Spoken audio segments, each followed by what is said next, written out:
श्री शिवाय नमस्तुभ्यम। आज आप सुनेंगे शिव पुराण की कथा का 13वां अध्याय। नारद जी ने पूछा, हे ब्रह्मण, पिता के यज्ञ में अपने शरीर का परित्याग करके दक्ष कन्या जगदम्बा सती देवी किस प्रकार गिरिराज हिमालय की पुत्री हुई, किस तरह अत्यंत उग्र तपस्या करके उन्होंने पुनः शिव को ही पति रूप में प्राप्त किया, ये मेरा प्रश्न है। आप इस पर भली भांति और विशेष रूप से प्रकाश डालिए। ब्रह्मा जी ने कहा, हे मुने, हे नारद, तुम पहले पार्वती की माता के जन्म, विवाह और अन्य भक्तिवर्धक पावन चरित्र सुनो। हे मुनिश्रेष्ठ, उत्तर दिशा में पर्वतों का राजा हिमवान नामक महान पर्वत है, जो महातेजस्वी और समृद्धिशाली है। उसके दो रूप प्रसिद्ध हैं, एक स्थावर और दूसरा जंगम। मैं संक्षेप से उसके सूक्ष्म अर्थात स्थावर स्वरूप का वर्णन करता हूँ। वह रमणीय पर्वत नाना प्रकार के रत्नों का आकर अर्थात खान है और पूर्व तथा पश्चिम समुद्र के भीतर प्रवेश करके इस तरह खड़ा है मानो भूमंडल को नापने के लिए कोई मानदंड हो। वह नाना प्रकार के वृक्षों से व्याप्त है और अनेक शिखरों के कारण विचित्र शोभा से संपन्न दिखाई देता है। सिंह और व्याघ्र आदि पशु सदा सुखपूर्वक उसका सेवन करते हैं। हिम का तो वह भंडार ही है, इसलिए अत्यंत उग्र जान पड़ता है। भांति भांति के आश्चर्यजनक दृश्यों से उसकी विचित्र शोभा होती है। देवता, ऋषि, सिद्ध और मुनि उस पर्वत का आश्रय लेकर रहते हैं। भगवान शिव को वह बहुत ही प्रिय है, तपस्या करने का स्थान है। स्वरूप से ही वह अत्यंत पवित्र और महात्माओं को भी पावन करने वाला है। तपस्या में वह अत्यंत शीघ्र सिद्धि प्रदान करता है। अनेक प्रकार के धातुओं की खान और बहुत शुभ है। वहीं दिव्य शरीर धारण करके सर्वांग सुंदर रमणीय देवता के रूप में भी स्थित है। भगवान विष्णु का अविकृत अंश है, इसलिए वह शैलराज साधु संतों को अत्यधिक प्रिय है। एक समय गिरिवर हिमवान ने अपनी कुल परंपरा की स्थिति और धर्म की वृद्धि के लिए देवताओं तथा पितरों का हित करने की अभिलाषा से अपना विवाह करने की इच्छा की। हे मुनीश्वर, उस अवसर पर संपूर्ण देवता अपने स्वार्थ का विचार करके दिव्य पितरों के पास जाकर उनसे प्रसन्नता पूर्वक बोले। देवताओं ने कहा, हे पितरों, आप सब लोग प्रसन्न चित्त होकर हमारी बात सुने और यदि देवताओं का कार्य सिद्ध करना आपको भी अभिष्ट हो तो शीघ्र वैसा ही करें। आपकी ज्येष्ठ पुत्री जो मैना नाम से प्रसिद्ध है, वह मंगल रूपिणी है। उसका विवाह आप लोग अत्यंत प्रसन्नता पूर्वक हिमवान पर्वत से कर दें। ऐसा करने पर आप सब लोगों को सर्वथा महान लाभ होगा और देवताओं के दुखों का निवारण भी पग पग पर होता रहेगा। देवताओं की यह बात सुनकर पितरों ने परस्पर विचार करके स्वीकृति दे दी और अपनी पुत्री मैना को विधि पूर्वक हिमालय के हाथ में दे दिया। उस समय मंगलमय विवाह में बड़ा उत्सव मनाया गया। हे मुनीश्वर नारद, मैना के साथ हिमालय के शुभ विवाह का यह सुखद प्रसंग मैंने तुमसे प्रसन्नता पूर्वक कहा है। अब और क्या सुनना चाहते हो? नारद जी ने पूछा, हे विधे, हे विद्वन, अब आदर पूर्वक मेरे सामने मैना की उत्पत्ति का वर्णन कीजिए। उसे किस प्रकार श्राप प्राप्त हुआ था, यह कहिए और मेरे संदेह का निवारण कीजिए। ब्रह्मा जी बोले, हे मुने, मैंने अपने दक्ष नामक जिस पुत्र की पहले चर्चा की है, उनके 60 कन्याएं हुई थी, जो सृष्टि की उत्पत्ति में कारण बनी। हे नारद, दक्ष ने कश्यप आदि श्रेष्ठ मुनियों के साथ उनका विवाह किया था। यह सब वृतांत तो तुम्हें विदित ही है। अब प्रस्तुत विषय को सुनो। उन कन्याओं में एक स्वधा नाम की कन्या थी, जिसका विवाह उन्होंने पितरों के साथ किया। स्वधा की 3 पुत्रियां थीं, जो सौभाग्यशालिनी तथा धर्म की मूर्ति थी। उनमें से ज्येष्ठ पुत्री का नाम मैना था, मंजली धन्या के नाम से प्रसिद्ध थी और सबसे छोटी का नाम कलावती था। ये सारी कन्याएं पितरों की मानसी पुत्रियां थीं, उनके मन से प्रकट हुई थी। इनका जन्म किसी माता के गर्भ से नहीं हुआ था, अतएव ये अयोनिजा थी, केवल लोक व्यवहार से स्वधा की पुत्री मानी जाती थी। हे मुनीश्वर, इनके सुंदर नामों का कीर्तन करने मात्र से मनुष्य संपूर्ण अभीष्ट को प्राप्त कर लेता है। ये सदा संपूर्ण जगत की वंदनीय लोक माताएं हैं और उत्तम अभ्युदय से सुशोभित रहती हैं। ये सब की सब परम योगिनी, ज्ञान निधि तथा तीनों लोकों में सर्वत्र जा सकने वाली हैं। हे मुनीश्वर, एक समय में वे तीनों बहनें भगवान विष्णु के निवास स्थान श्वेतद्वीप में उनका दर्शन करने के लिए गईं। भगवान विष्णु को प्रणाम करके भक्तिपूर्वक उनकी स्तुति करके वे उन्हीं की आज्ञा से वहां ठहर गईं। उस समय वहां संतों का बड़ा भारी समाज एकत्र हुआ था। हे मुने, उसी अवसर पर मेरे पुत्र सनकादि सिद्धगण भी वहां गए और श्री हरि की स्तुति वंदना करके उन्हीं की आज्ञा से वहां ठहर गए। सनकादि मुनि देवताओं के आदि पुरुष और संपूर्ण लोकों में वंदित हैं। वे सब जब वहां आकर खड़े हुए, उस समय श्वेतद्वीप के सब लोग उन्हें देखकर प्रणाम करते हुए उठकर खड़े हो गए, परंतु ये तीनों बहनें उन्हें देखकर भी वहां नहीं उठी। इससे सनत कुमार ने उनको मर्यादा रक्षार्थ उन्हें स्वर्ग से दूर होकर नर स्त्री बनने का शाप दे दिया। फिर उनके प्रार्थना करने पर वे प्रसन्न हो गए और बोले। सनत कुमार ने कहा, पितरों की तीनों कन्याओं, तुम प्रसन्न चित्त होकर मेरी बात सुनो। यह तुम्हारे शोक का नाश करने वाली और सदा ही तुम्हें सुख देने वाली है। तुम में से जो ज्येष्ठ हैं वह भगवान विष्णु की अंशभूत हिमालय गिरी की पत्नी होगी। उससे जो कन्या होगी वह पार्वती के नाम से विख्यात होगी। पितरों की दूसरी प्रिय कन्या योगिनी धन्या राजा जनक की पत्नी होगी। उसकी कन्या के रूप में महालक्ष्मी अवतीर्ण होंगी, जिनका नाम सीता होगा। इसी प्रकार पितरों की छोटी पुत्री कलावती द्वापर के अंतिम भाग में वृषभानु वैश्य की पत्नी होगी और उसकी प्रिय पुत्री राधा के नाम से विख्यात होगी। योगिनी मेनका अर्थात मैना पार्वती जी के वरदान से अपने पति के साथ उसी शरीर से कैलाश नामक परम पद को प्राप्त हो जाएगी। धन्या तथा उनके पति जनक कुल में उत्पन्न हुए जीवन मुक्त महायोगी राजा शीरध्वज लक्ष्मी स्वरूपा सीता के प्रभाव से वैकुंठ धाम में जाएंगे। वृषभानु के साथ वैवाहिक मंगल कृत्य संपन्न होने के कारण जीवन मुक्त योगिनी कलावती भी अपनी कन्या राधा के साथ गोलोक धाम में जाएंगी। इसमें कोई संशय नहीं है। विपत्ति में पड़े बिना कहाँ किनकी महिमा प्रकट होती है। उत्तम कर्म करने वाले पुण्यात्मा पुरुषों का संकट जब टल जाता है तब उन्हें दुर्लभ सुख की प्राप्ति होती है। अब तुम लोग प्रसन्नता पूर्वक मेरी दूसरी बात भी सुनो, जो सदा सुख देने वाली है। मैना की पुत्री जगदम्बा पार्वती देवी अत्यंत दुस्सह तप करके भगवान शिव की प्रिय पत्नी बनेंगी। धन्या की पुत्री सीता भगवान श्री राम जी की पत्नी होंगी और लोकाचार का आश्रय लेकर श्री राम के साथ विहार करेंगी। साक्षात गोलोक धाम में निवास करने वाली राधा ही कलावती की पुत्री होंगी। वे गुप्त स्नेह में बंधकर श्री कृष्ण की प्रियतमा बनेंगी। ब्रह्मा जी कहते हैं, हे नारद, इस प्रकार शाप के ब्याज से दुर्लभ वरदान देकर सबके द्वारा प्रशंसित भगवान सनत कुमार मुनि भाइयों सहित वहीं अंतर्ध्यान हो गए। हे तात, पितरों की मानसी पुत्री वे तीनों बहनें इस प्रकार शाप मुक्त होकर सुख पाकर तुरंत अपने घर को चली गईं। नारद जी बोले, हे महामते, आपने मैना के पूर्व जन्म की यह शुभ एवं अद्भुत कथा कही है। उनके विवाह का प्रसंग भी मैंने सुन लिया। अब आगे के उत्तम चरित्र का वर्णन कीजिए। ब्रह्मा जी ने कहा, हे नारद, जब मैना के साथ विवाह करके हिमवान अपने घर को गए तब तीनों लोकों में बड़ा भारी उत्सव मनाया गया। हिमालय भी अत्यंत प्रसन्न होकर मैना के साथ अपने सुखदायक सदन में निवास करने लगे। हे मुने, उस समय श्री विष्णु आदि समस्त देवता और महात्मा मुनि गिरिराज के पास गए। उन सब देवताओं को आया देखकर महान हिमगिरी ने प्रशंसा पूर्वक उन्हें प्रणाम किया और अपने भाग्य की सराहना करते हुए भक्ति भाव से उन सबका आदर सत्कार किया। हाथ जोड़कर मस्तक झुकाकर वे बड़े प्रेम से स्तुति करने को उद्यत हुए। शैलराज के शरीर में महान रोमांच हो आया। उनके नेत्रों से प्रेम के आंसू बहने लगे। हे मुने, हिमशैल ने प्रसन्न मन से अत्यंत प्रेम पूर्वक सबको प्रणाम किया और विनीत भाव से खड़े होकर श्री विष्णु आदि देवताओं से कहा। गिरिराज हिमाचल बोले, आज मेरा जन्म सफल हो गया। मेरी बड़ी भारी तपस्या सफल हुई। आज मेरा ज्ञान सफल हुआ और आज मेरी सारी क्रियाएं सफल हो गई। आज मैं धन्य हुआ। मेरी सारी भूमि धन्य हुई। मेरा कुल धन्य हुआ। मेरी स्त्री तथा मेरा सब कुछ धन्य हो गया। इसमें कोई संशय नहीं है, क्योंकि आप सब महान देवता एक साथ मिलकर एक ही समय यहाँ पधारे हैं। मुझे अपना सेवक समझकर प्रसन्नता पूर्वक उचित कार्य के लिए आज्ञा दें। हिमगिरी का यह वचन सुनकर वे सब देवता बड़े प्रसन्न हुए और अपने कार्य की सिद्धि मनाते हुए बोले। देवताओं ने कहा, हे महाप्राज्ञ, हे हिमाचल, हमारा हितकारक वचन सुनो। हम सब लोग जिस काम के लिए यहाँ आए हैं उसे प्रसन्नता पूर्वक बता रहे हैं। हे गिरिराज, पहले जो जगदम्बा उमा दक्ष कन्या सती के रूप में प्रकट हुई थी और रुद्र पत्नी होकर सुदीर्घ काल तक इस भूतल पर क्रीड़ा करती रही, वे ही अंबिका सती अपने पिता से अनादर पाकर अपनी प्रतिज्ञा का स्मरण करके यज्ञ में शरीर त्याग कर अपने परम धाम को पधार गई। हे हिमगिरे, यह कथा पूरे लोक में विख्यात है और तुम्हें भी विदित है।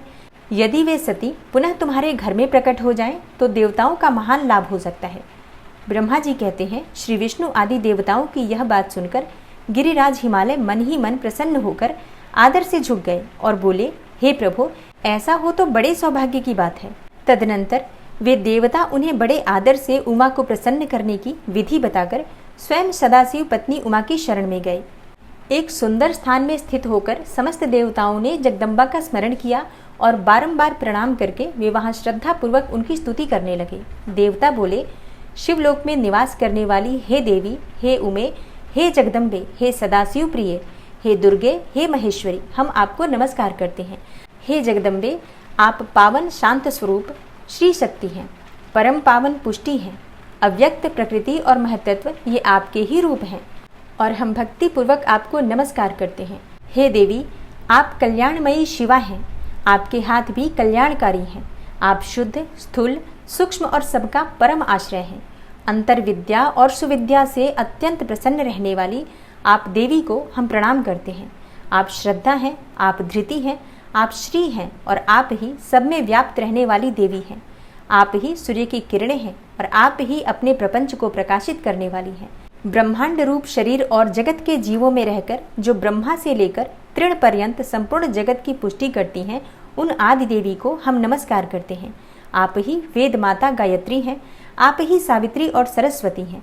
आप ही संपूर्ण जगत के लिए वार्ता नामक वृत्ति हैं और आप ही धर्म स्वरूपा वेद त्रयी हैं। आप ही संपूर्ण भूतों में निद्रा बनकर रहती हैं और उनकी क्षुधा और तृप्ति भी आप ही हैं। आप ही तृष्णा, कांति, छवि, तुष्टि और सदा संपूर्ण आनंद को देने वाली हैं। आप ही पुण्यकर्ताओं के यहाँ लक्ष्मी बनकर रहती हैं और आप ही पापियों के घर सदा ज्येष्ठा अर्थात लक्ष्मी की बड़ी बहन दरिद्रता के रूप में वास करती हैं। आप ही जगत की शांति हैं, आप ही धारण करने वाली धात्री एवं प्राणों का पोषण करने वाली शक्ति हैं। आप ही पांचों भूतों के सार तत्व को प्रकट करने वाली तत्व स्वरूपा हैं। आप ही नीतिज्ञों की नीति तथा व्यवसाय स्वरूपिणी हैं। हे देवी, आप ही सामवेद की गीति हैं और आप ही ग्रंथि हैं। आप ही यजुर मंत्रों की आहुति हैं। ऋग्वेद की मात्रा तथा अथर्ववेद की परम गति भी आप ही हैं, जो प्राणियों के नाक, कान, नेत्र, मुख, भुजा, वक्षस्थल और हृदय में धृति रूप से स्थित होकर सदा ही उनके लिए सुख का विस्तार करती हैं, जो निद्रा के रूप में संसार के लोगों को अत्यंत सुभग प्रतीत होती हैं। वे देवी उमा जगत की स्थिति एवं पालन के लिए हम सब पर प्रसन्न हो।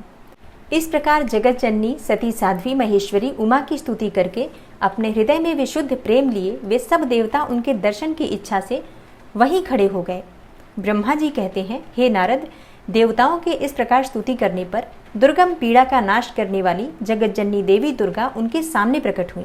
वे परम अद्भुत दिव्य रत्नमय रथ पर बैठी थी। उस श्रेष्ठ रथ में घुंघरू लगे हुए थे और मुलायम बिस्तर बिछे हुए थे। उनके श्री विग्रह का एक एक अंग करोड़ों सूर्यों से भी अधिक प्रकाशमान और रमणीय था। ऐसे अवयवों से वे अत्यंत उद्भासित हो रही थी। सब ओर फैली हुई अपनी तेजो राशि के मध्य भाग में वे विराजमान थी। उनका रूप बहुत ही सुंदर था और उनकी छवि की कहीं तुलना ही नहीं थी। सदाशिव के साथ विलास करने वाली उन महामाया की किसी के साथ समानता नहीं थी। शिवलोक में निवास करने वाली वे देवी त्रिविध चिन्मय गुणों से युक्त थी। प्राकृत गुणों का अभाव होने से उन्हें निर्गुणा कहा जाता है। वे नित्य रूपा हैं। वे दुष्टों पर प्रचंड कोप करने के कारण चंडी कहलाती हैं, परंतु स्वरूप से शिवा अर्थात कल्याणमयी हैं। सबकी संपूर्ण पीड़ाओं का नाश करने वाली तथा संपूर्ण जगत की माता है।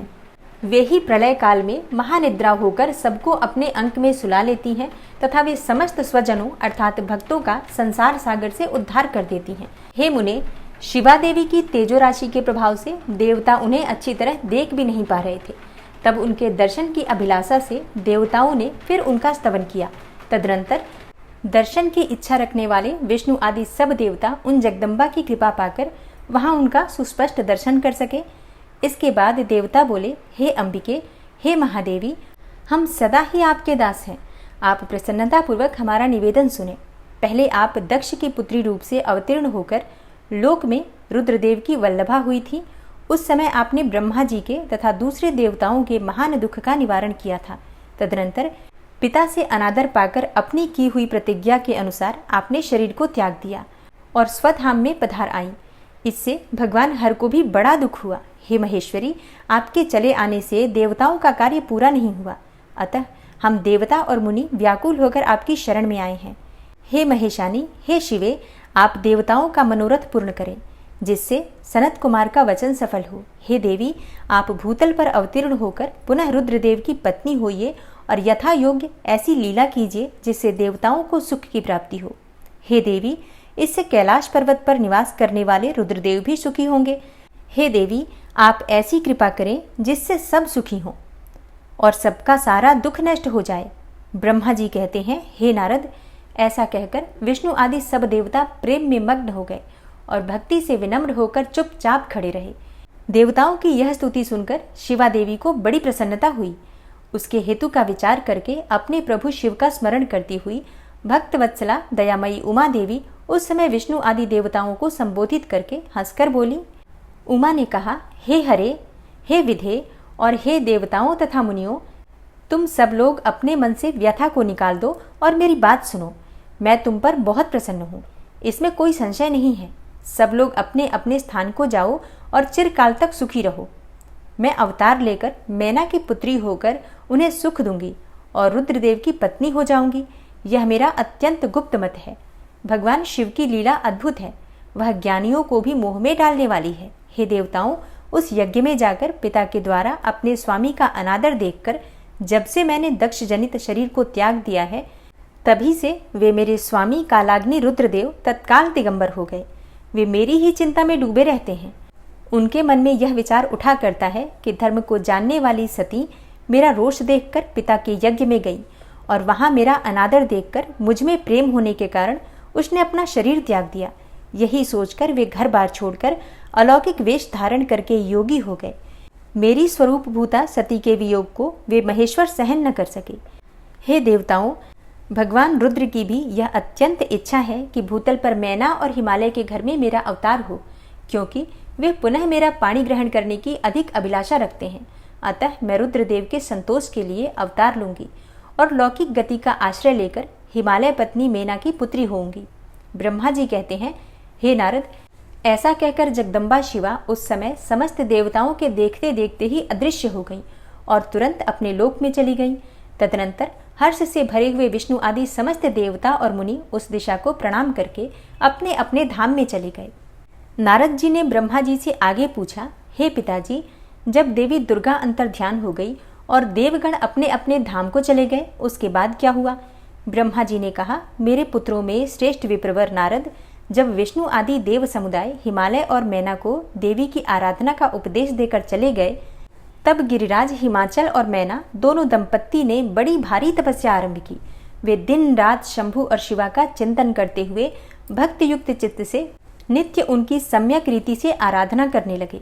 हिमवान की पत्नी मैना बड़ी प्रसन्नता से शिव सहित शिवा देवी की पूजा करने लगी। वे उन्हीं के संतोष के लिए सदा ब्राह्मणों को दान देती रहती थी। मन में संतान की कामना लेकर मैना चैत्र मास के आरंभ से लेकर 27 वर्षों तक प्रतिदिन तत्परता पूर्वक शिवा देवी की पूजा और आराधना में लगी रहीं। वे अष्टमी को उपवास करके नवमी को लड्डू, बलि सामग्री, पीठी, खीर और गंध पुष्प आदि देवी को भेंट करती थी। गंगा के किनारे औषधि प्रस्थ में उमा की मिट्टी की मूर्ति बनाकर नाना प्रकार की वस्तुएं समर्पित करके उसकी पूजा करती थी। मैना देवी कभी निराहार रहती, कभी व्रत के नियमों का पालन करती, कभी जल पीकर रहती और कभी हवा पीकर ही रह जाती थी। विशुद्ध तेज से दमकती हुई दीप्तिमती मैना ने प्रेम पूर्वक शिवा में चित्त लगाए 27 वर्ष तक व्यतीत कर दिए। 27 वर्ष पूरे होने पर जगन्मयी शंकर कामिनी जगदम्बा उमा अत्यंत प्रसन्न हुई। मैना की उत्तम भक्ति से संतुष्ट होकर वे परमेश्वरी देवी उन पर अनुग्रह करने के लिए उनके सामने प्रकट हुई। तेजोमंडल के बीच में विराजमान तथा दिव्य अवयवों से संयुक्त उमा देवी प्रत्यक्ष दर्शन देकर मैना से हंसती हुई बोली। देवी ने कहा, गिरिराज हिमालय की रानी महासाध्वी मैना, मैं तुम्हारी तपस्याओं से बहुत प्रसन्न हूँ। तुम्हारे मन में जो अभिलाषा हो उसे कहो। हे मैना, तुमने तपस्या, व्रत और समाधि के द्वारा जिस जिस वस्तु के लिए प्रार्थना की है वह सब मैं तुम्हें दूंगी। तब मैना ने प्रत्यक्ष प्रकट हुई कालिका देवी को देखकर प्रणाम किया और इस प्रकार कहा। मैना बोली, हे देवी, इस समय मुझे आपके रूप का प्रत्यक्ष दर्शन हुआ है, अतः मैं आपकी स्तुति करना चाहती हूँ। हे कालिके, इसके लिए आप प्रसन्न हो। ब्रह्मा जी कहते हैं, हे नारद, मैना के ऐसा कहने पर सर्वमोहिनी कालिका देवी ने मन में अत्यंत प्रसन्न होकर अपनी दोनों बाहों से खींचकर मैना को हृदय से लगा लिया। इससे उन्हें तत्काल महाज्ञान की प्राप्ति हो गई। फिर तो मैना देवी प्रिय वचनों द्वारा भक्ति भाव से अपने सामने खड़ी हुई कालिका की स्तुति करने लगी। मैना बोली, जो महामाया जगत को धारण करने वाली चंडिका, लोकधारिणी तथा संपूर्ण मनोवांछित पदार्थों को देने वाली है, उन महादेवी को मैं प्रणाम करती हूँ। जो नित्य आनंद प्रदान करने वाली माया, योग निद्रा, जगज्जननी तथा सुंदर कमलों की माला से अलंकृत हैं, उन नित्य सिद्धा उमा देवी को मैं नमस्कार करती हूँ। जो सबकी मातामही, नित्य आनंदमयी, भक्तों के शोक का नाश करने वाली तथा कल्प पर्यंत नारियों एवं प्राणियों की बुद्धि रूपिणी हैं, उन देवी को मैं बारंबार प्रणाम करती हूँ। हे देवी, आप यतियों के अज्ञानमय बंधन के नाश की हेतुभूता ब्रह्म विद्या हैं। फिर मुझ जैसी नारियां आपके प्रभाव का क्या वर्णन कर सकती हैं। अथर्ववेद की जो हिंसा अर्थात मारण आदि का प्रयोग है, वह आप ही हैं। हे देवी, आप मेरे अभिष्ट फल को सदा प्रदान कीजिए। भावहीन, आकार रहित तथा अदृश्य नित्यानित्य तन्मात्राओं से आप ही पंचभूतों के समुदाय को संयुक्त करती हैं। आप ही उनकी शाश्वत शक्ति हैं। आपका स्वरूप नित्य है। आप समय समय पर योग युक्त एवं समर्थ नारी के रूप में प्रकट होती हैं। आप ही जगत की योनि और आधार शक्ति हैं। आप ही प्राकृत तत्वों से परे नित्य प्रकृति कही गई हैं, जिसके द्वारा ब्रह्म के स्वरूप को वश में किया जाना जाता है, वह नित्या विद्या आप ही हैं। हे माता, आज आप मुझ पर प्रसन्न होइए। आप ही अग्नि के भीतर व्याप्त उग्रदाहिका शक्ति हैं। आप ही सूर्य किरणों में स्थित प्रकाशिका शक्ति हैं। चंद्रमा में जो आह्लादिका शक्ति है, वह भी आप ही हैं। ऐसी आप चंडी देवी का मैं स्तवन और वंदन करती हूँ। आप स्त्रियों को बहुत प्रिय हैं। ऊर्ध्वरेता ब्रह्मचारियों की ध्येयभूता नित्या ब्रह्म शक्ति भी आप ही हैं। संपूर्ण जगत की वांछा तथा श्रीहरि की माया भी आप ही हैं, जो देवी इच्छानुसार रूप धारण करके सृष्टि पालन और संहारमयी हो उन कार्यों का संपादन करती हैं, तथा ब्रह्मा, विष्णु एवं रुद्र के शरीर की भी जो हेतुभूता है, वे आप ही हैं। हे देवी, आज आप मुझ पर प्रसन्न हो। आपको पुनः मेरा नमस्कार है। ब्रह्मा जी कहते हैं, हे नारद, मैना के इस प्रकार स्तुति करने पर दुर्गा कालिका ने पुनः उन मैना देवी से कहा, तुम अपना मनोवांछित वर मांग लो। हिमाचल प्रिय, तुम मुझे प्राणों के समान प्यारी हो। तुम्हारी जो भी इच्छा हो वह मांगो, उसे मैं निश्चय ही दे दूंगी। तुम्हारे लिए मुझे कुछ भी अदेय नहीं है। महेश्वरी उमा का यह अमृत के समान मधुर वचन सुनकर हिमगिरी कानिनी मैना बहुत संतुष्ट हुई और इस प्रकार बोली, हे शिवे, आपकी जय हो, जय हो। उत्कृष्ट ज्ञान वाली महेश्वरी जगदम्बिके, यदि मैं वर पाने के योग्य हूँ तो फिर आपसे श्रेष्ठ वर मांगती हूँ। हे जगदम्बे, पहले तो मुझे 100 पुत्र हों, उन सबकी बड़ी आयु हो। हे देवी, वे बल और पराक्रम से युक्त तथा रिद्धि सिद्धि से संपन्न हो। उन पुत्रों के पश्चात मेरी एक पुत्री हो, जो स्वरूप और गुणों से सुशोभित होने वाली हो। वह दोनों कुलों को आनंद देने वाली तथा तीनों लोकों में पूजित हो। हे जगदम्बिके, हे शिवे, आप ही देवताओं का कार्य सिद्ध करने के लिए मेरी पुत्री तथा रुद्रदेव की पत्नी होइए और तदनुसार लीला कीजिए। ब्रह्मा जी कहते हैं, हे नारद, मेनका की यह बात सुनकर प्रसन्न हृदया देवी उमा ने उनके मनोरथ को पूर्ण करने के लिए मुस्कुरा कर कहा। देवी बोली, पहले तुम्हें 100 बलवान पुत्र प्राप्त होंगे। उनमें भी एक सबसे अधिक बलवान और प्रधान होगा, जो सबसे पहले उत्पन्न होगा। तुम्हारी भक्ति से संतुष्ट होकर मैं स्वयं तुम्हारे यहाँ पुत्री के रूप में अवतीर्ण होंगी और समस्त देवताओं से सेवित होकर उनका कार्य सिद्ध करूंगी। ऐसा कहकर जगत धात्री परमेश्वरी कालिका शिवा मैना के देखते देखते वहीं अदृश्य हो गई। ब्रह्मा जी ने कहा, हे तात, हे नारद, महेश्वरी से अभिष्ट वर पाकर मेनका को भी अपार हर्ष हुआ। उनका तपस्या जनित सारा क्लेश नष्ट हो गया।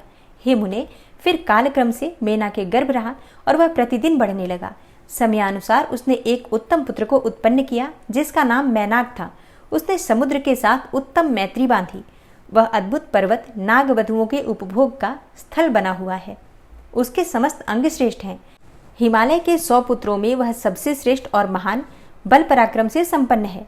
अपने से या अपने बाद प्रकट हुए समस्त पर्वतों में एकमात्र मैनाक ही पर्वतराज के पद पर प्रतिष्ठित है। ब्रह्मा जी कहते हैं, हे नारद, तदनंतर मैना और हिमालय आदर पूर्वक देव कार्य की सिद्धि के लिए कन्या प्राप्ति के हेतु वहां जगत जननी भगवती उमा का चिंतन करने लगे, जो प्रसन्न होने पर संपूर्ण अभीष्ट वस्तुओं को देने वाली हैं। वे महेश्वरी उमा अपने पूर्ण अंश से गिरिराज हिमवान के चित्त में प्रविष्ट हुई। इससे उनके शरीर में अपूर्व एवं सुंदर प्रभा उतर आई और वे आनंद मग्न होकर अत्यंत प्रकाशित होने लगे। उस अद्भुत तेजो राशि से संपन्न महामना हिमालय अग्नि के समान अदृश्य हो गए। तत्पश्चात सुंदर कल्याणकारी समय में गिरिराज हिमालय ने अपनी प्रिया मैना के उदर में शिवा के उस परिपूर्ण अंश का आधान किया। इस तरह गिरिराज की पत्नी मैना ने हिमवान के हृदय में विराजमान करुणा निधान देवी की कृपा से सुखदायक गर्भ धारण किया। संपूर्ण जगत की निवास भूता देवी के गर्भ में आने से गिरिप्रिया मैना सदा तेजोमंडल के बीच में स्थित होकर अधिक शोभा पाने लगी। अपनी प्रिया शुभांगी मैना को देखकर गिरिराज हिमवान बड़ी प्रसन्नता का अनुभव करने लगे। गर्भ में जगदम्बा के आ जाने से वे महान तेज से संपन्न हो गई थी। हे नारद, हे मुने, उस अवसर में विष्णु आदि देवता और मुनियों ने वहां आकर गर्भ में निवास करने वाली शिवा देवी की स्तुति की और तदनंतर महेश्वरी की नाना प्रकार से स्तुति करके प्रसन्न चित्त हुए वे सब देवता अपने अपने धाम को चले गए। जब 9वां महीना बीत गया और 10वां भी पूरा हो चला, तब जगदम्बा कालिका ने संपूर्ण समय पूर्ण होने पर गर्भस्थ शिशु की जो गति होती है उसी को धारण किया, अर्थात जन्म ले लिया। उस अवसर पर आद्या शक्ति सती साध्वी शिवा पहले मैना के सामने अपने ही रूप से प्रकट हुई। वसंत ऋतु में चैत्र मास की 9वीं तिथि को मृगशिरा नक्षत्र में आधी रात के समय चंद्रमंडल से आकाश गंगा की भांति मेनका के उदर से देवी शिवा का अपने ही स्वरूप में प्रादुर्भाव हुआ। उस समय संपूर्ण संसार में प्रसन्नता छा गई। अनुकूल हवाएं चलने लगी जो सुंदर, सुगंधित एवं गंभीर थी। उस समय जल की वर्षा के साथ फूलों की वृष्टि हुई। विष्णु आदि सब देवता वहां आए। सबने सुखी होकर प्रसन्नता के साथ जगदम्बा के दर्शन किए और शिवलोक में निवास करने वाली दिव्य रूपा महामाया शिवकामिनी मंगलमयी कालिका माता का स्तवन किया। हे नारद, जब देवता लोग स्तुति करके चले गए, तब मेनका उस समय प्रकट हुई नीलकमल दल के समान कांति वाली श्याम वर्णा देवी को देखकर अतिशय आनंद का अनुभव करने लगी। देवी के उस दिव्य रूप का दर्शन करके गिरिप्रिया मैना को ज्ञान प्राप्त हो गया। वे उन्हें परमेश्वरी समझकर अत्यंत हर्ष से उल्लसित हो उठी और संतोषपूर्वक बोली। मैना ने कहा, हे जगदम्बे, हे महेश्वरी, आपने बड़ी कृपा की जो मेरे सामने प्रकट हुई। हे अंबिके, आपकी बड़ी शोभा हो रही है। हे शिवे, आप संपूर्ण शक्तियों में आद्या शक्ति तथा तीनों लोकों की जननी हैं। हे देवी, आप भगवान शिव को सदा ही प्रिय हैं तथा संपूर्ण देवताओं से प्रशंसित पराशक्ति हैं। हे महेश्वरी, आप कृपा करें और इसी रूप से मेरे ध्यान में स्थित हो जाएं। साथ ही मेरी पुत्री के अनुरूप प्रत्यक्ष दर्शनीय रूप धारण करें। ब्रह्मा जी कहते हैं, हे नारद, पर्वत पत्नी मैना की यह बात सुनकर अत्यंत प्रसन्न हुई शिवा देवी ने उस गिरिप्रिया को इस प्रकार उत्तर दिया। देवी बोली, हे मैना, तुमने पहले तत्परता पूर्वक मेरी बड़ी सेवा की थी। उस समय तुम्हारी भक्ति से प्रसन्न होकर मैं वर देने के लिए तुम्हारे निकट आई। वर मांगो। मेरी इस वाणी को सुनकर तुमने जो वर मांगा वह इस प्रकार है। हे महादेवी, आप मेरी पुत्री हो जाएं और देवताओं का हित साधन करें। तब मैंने तथास्तु कहकर तुम्हें सादर यह वर दे दिया और मैं अपने धाम को चली गई। हे गिरिकामिनी, उस वर के अनुसार समय पाकर आज मैं तुम्हारी पुत्री हुई हूँ। आज मैंने जो दिव्य रूप का दर्शन कराया है, इसका उद्देश्य इतना ही है कि तुम्हें मेरे स्वरूप का स्मरण हो जाए, अन्यथा मनुष्य रूप में प्रकट होने पर मेरे विषय में तुम अनजान ही बनी रहती। अब तुम दोनों दंपत्ति पुत्री भाव से अथवा दिव्य भाव से मेरा निरंतर चिंतन करते हुए मुझ में स्नेह रखो। इससे मेरी उत्तम गति प्राप्त होगी। मैं पृथ्वी पर अद्भुत लीला करके देवताओं का कार्य सिद्ध करूंगी। भगवान शंभु की पत्नी होंगी और सज्जनों का संकट से उद्धार करूंगी। ऐसा कहकर जगन माता शिवा चुप हो गई और उसी क्षण माता के देखते देखते प्रसन्नतापूर्वक नवजात पुत्री के रूप में परिवर्तित हो गई। प्रेम से बोलिए पार्वती माता की जय। सावन मास की अमावस्या, हरियाली तीज और नागपंचमी की जानकारी चाहते हैं तो चैनल पर वीडियो अपलोड है, आप लोग देख सकते हैं। और आज की वीडियो पसंद आई हो तो वीडियो को लाइक कीजिए, शेयर कीजिए और चैनल पर पहली बार आए हैं तो सब्सक्राइब करके बेल आइकन को ज़रूर प्रेस कर लीजिए अगर आपको आज की वीडियो अच्छी लगी है तो। मिलती मैं आपसे अगली वीडियो में, तब तक के लिए जय श्री राधे।